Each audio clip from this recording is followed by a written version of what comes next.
ವೀಕ್ಷಕರೇ ಎಲ್ರಿಗೂ ನಮಸ್ಕಾರ. ಸೀತಾರಾಮ ಸೀರಿಯಲ್ನಲ್ಲಿ ಬಹುದೊಡ್ಡ ತಿರುವು ಪಡ್ಕೋತಾ ಇದೆ. ಅಷ್ಟಕ್ಕೂ ಭಾರ್ಗವಿಯ ಬಣ್ಣವನ್ನ ಮನೆ ಮಂದಿಯವರ ಮುಂದೆ ಅಶೋಕ್ ಹೇಳೋಕೆ ಹೊರಟಿದ್ದಾನೆ. ಅಷ್ಟಕ್ಕೂ ಭಾರ್ಗವಿ ಸಿಕ್ಕಿ ಬೀಳ್ತಾಳ, ಏನೆಲ್ಲ ಆಯ್ತು ಅನ್ನೋದನ್ನ ಇದೇ ವಿಡಿಯೋನಲ್ಲಿ ತಿಳಿಸ್ತಾ ಇದ್ದೀನಿ. ಹಾಗಾಗಿ ವಿಡಿಯೋ ತುಂಬಾನೇ ಚಿಕ್ಕದಾಗಿರುತ್ತೆ, ಎಲ್ಲೂ ಸ್ಕಿಪ್ ಮಾಡದೆ ವಿಡಿಯೋವನ್ನ ಕೊನೆ ತನಕ ನೋಡಿ. ಹಾಗೆ ಚಾನಲ್ಗೆ ಏನಾದರೂ ಹೊಸದಾಗಿ ವಿಸಿಟ್ ಕೊಟ್ಟಿದ್ರೆ ದಯವಿಟ್ಟು ಚಾನಲನ್ನು ಸಬ್ಸ್ಕ್ರೈಬ್ ಮಾಡ್ಕೊಳ್ಳಿ. ಹಾಗೆ ಪಕ್ಕದಲ್ಲಿ ಕಾಣೋ ಬೆಲ್ ನೋಟಿಫಿಕೇಶನ್ ಆಲ್ ಸೆಟ್ ಮಾಡ್ಕೊಳ್ಳೋದು ಮರಿಲೇಬೇಡಿ. ಹಾಗಿದ್ರೆ ಇನ್ಯಾಕ್ ತಡ, ಬನ್ನಿ ಡೈರೆಕ್ಟಾಗಿ ಟಾಪಿಕ್ ಕಡೆ ಹೋಗೋಣ. ಹೌದು ವೀಕ್ಷಕರೇ, ಸಿಹಿ ಪುಟ್ಟ ಆರ್ಪಿ ಬಗ್ಗೆ ಹೇಳಿದ ಕೂಡಲೇ ರಾಮ್ ಮತ್ತೆ ಅಶೋಕ್ ಕಂಕಣ ಶಾಸ್ತ್ರವನ್ನ ಬಿಟ್ಟು ಅಲ್ಲಿಂದ ಹೊರಡ್ತಾರೆ. ಆದ್ರೆ ಭಾರ್ಗವಿ ತಡಿತಾಳೆ. ಆದ್ರೆ ರಾಮ್ ಭಾರ್ಗವಿಯನ್ನ ಹೇಗೋ ಕನ್ವಿನ್ಸ್ ಮಾಡಿ ಅಲ್ಲಿಂದ ಸೀದಾ ಅಶೋಕ್ ಮತ್ತೆ ರಾಮ್ ಇಬ್ರು ಕೂಡ ದೇವಸ್ಥಾನಕ್ಕೆ ಕಾರ್ನಲ್ಲಿ ಬಂದು ರಾಮ್ ಮುಂದೆ ನಿಂತ್ಕೋತಾರೆ. ರಾಮು ಅಂದ್ರೆ ಆರ್ಪಿ ಮೇಲೆ ಅಟ್ಯಾಕ್ ಮಾಡೋಕ್ಕೂ ಕೂಡ ಶುರು ಮಾಡ್ತಾರೆ ವೀಕ್ಷಕರೇ. ನಂತರ ರಾಮ್ ಆರ್ಪಿಗೆ ಇನ್ನೂ ಎಷ್ಟು ಹುಡುಗಿರ ಮೇಲೆ ಈ ರೀತಿ ಮಾಡಬೇಕು ಅಂತ ಅನ್ಕೊಂಡಿದ್ಯಾ, ಮೊದಲು ಕೊಟ್ಟಿದ್ದ ಏಟ್ಗಳು ಮರೆತು ಬಿಟ್ಟ ಅನ್ಕೊಂಡು ಹಿಗ್ಗ ಮುಗ್ಗ ಹೊಡೆಯೋಕೆ ಶುರು ಮಾಡ್ತಾರೆ.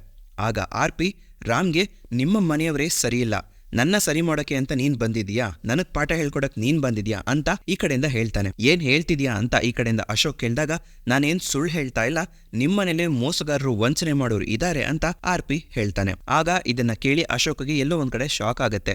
ಇವ್ನು ಯಾರ ಬಗ್ಗೆ ಹೇಳ್ತಿದ್ದಾನೆ, ಭಾರ್ಗವಿ ಬಗ್ಗೆ ಏನಾದ್ರೂ ಹೇಳ್ತಿದ್ದಾನಾ ಅಂತ ಅನ್ಸೋಕೆ ಶುರುವಾಗಿರುತ್ತೆ. ಆದ್ರೆ ರಾಮ್ಗೆ ಇದ್ರ ಬಗ್ಗೆ ಏನು ಸಹ ಸ್ವಲ್ಪನೂ ಐಡಿಯಾ ಇರಲ್ಲ. ಇದಿಷ್ಟು ಒಂದ್ ಕಡೆ ಆದ್ರೆ ಇವರು ಅಲ್ಲಿ ಹಿಗ್ಗ ಮುಗ್ಗ ಹೊಡೆದಿದ್ದಾದ ನಂತರ ಮನೆಗೆ ವಾಪಸ್ ಬರ್ತಾರೆ ಕಂಕಣ ಶಾಸ್ತ್ರಕ್ಕೆ. ಆಗ ಅಲ್ಲಿ ಸೂರಿ ಅಶೋಕ್ನ ಪಕ್ಕದಲ್ಲಿ ಕೂರಿಸ್ಕೊಂಡು ಏನಾಯ್ತು ಅಶೋಕ್ ಮತ್ತೆ ರಾಮ್ ಅಂತ ಇಬ್ಬರನ್ನು ಸಹ ಕೇಳ್ತಾನೆ. ಆಗ ಅಶೋಕ್ ಎಲ್ಲ ಹೇಳ್ತೀನಿ ಸೂರಿ, ಆದ್ರೆ ಅದಕ್ಕೂ ಮೊದಲು ಈ ಮನೆ ಮೇಲೆ ಒಂದು ಆಪಾದನೆ ಇದೆ ಅಂತ ಹೇಳ್ತಾನೆ. ಆಗ ಸೂರಿ ತಾತ ಆಪಾದನೆನಾ, ಏನದು ಆಪಾದನೆ ಅಂತ ಕೇಳ್ತಾನೆ. ಆಗ ಅಶೋಕ್ ಸೂರಿಗೆ ಭಾರ್ಗವಿಯ ಮುಖ ನೋಡ್ತಾ ಒಂದು ಮಾತನ್ನ ಹೇಳ್ತಾನೆ. ಅದೇನಪ್ಪಾ ಅಂತಂದ್ರೆ ಒಬ್ಬ ಕ್ರಿಮಿನಲ್ನ ಜೈಲಿಂದ ಬಿಡಿಸಿರೋ ಆಪಾದನೆ ಅಂತ ಹೇಳ್ತಾನೆ. ಇದನ್ನ ಕೇಳಿ ಭಾರ್ಗವಿಗೆ ನಿಜಕ್ಕೂ ಶಾಕ್ ಆಗತ್ತೆ.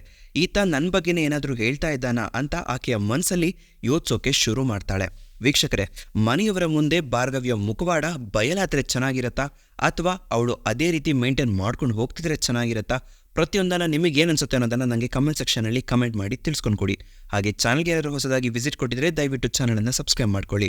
ಹಾಗೆ ಪಕ್ಕದಲ್ಲಿ ಕಾಣೋ ಬೆಲ್ ನೋಟಿಫಿಕೇಶನ್ ಆಲ್ ಸೆಟ್ ಮಾಡೋದು ಮರೆಯಲೇಬೇಡಿ. ಮತ್ತೆ ನಾನು ಮುಂದಿನ ವಿಡಿಯೋಗಳಲ್ಲಿ ಸಿಗ್ತೀನಿ. ಅಲ್ಲಿವರೆಗೂ ಈ ನಿಮ್ಮ ಪ್ರೀತಿಯ ಸುಂದರ ಚರಿತ್ರೆ ಚಾನಲ್ನ ನೋಡ್ತಾ ಇರಿ, ಸದಾ ಯಾವಾಗಲೂ ನಗ್ತಾ ಇರಿ ವೀಕ್ಷಕರೇ.